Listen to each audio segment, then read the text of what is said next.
આ પેટીમાં છે શાકભાજી કાપવાનું મશીન। પેટી બહુ મોટી છે એટલે હવે આપણે પેટી ખોલી નાખશું। મશીનને ઉચકીને ગાડીમાં મૂક્યું છે। મશીન ગાડીમાં મુકાઈ ગયું છે। હવે આપણે નીકળી ગયા છીએ સંસ્થામાં જવા માટે। નવજોત અંજન મંડળમાં શાકભાજી કાપવાનું મશીન ગાડીમાંથી નીચે ઉતારીએ છીએ। મશીનનું વજન લગભગ 80 કિલો છે। મશીનને આપણે બીજા માળે લઈ જવાનું છે। હવે બીજા માળે મશીન આવી ગયું છે।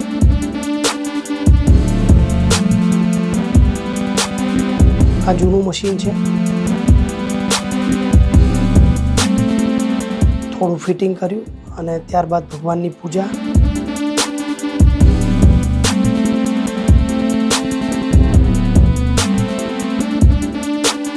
શ્રીફળ વધેર્યું અને પૂજા પછી પ્રસાદી પણ જરૂરી છે।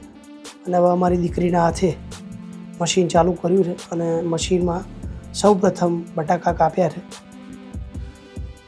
નવજોત અંજન મંડળમાં આ શાકભાજી કાપવાનું મશીન મુંબઈ સ્થિત આવેલ કંપની એલ મોનાડ દ્વારા CSRમાં આપવામાં આવ્યું છે। અમે કંપનીનો ખૂબ ખૂબ આભાર માનીએ છીએ। આ મશીન દ્વારા અમારી શાકભાજી કાપવાની મુશ્કેલી દૂર થશે।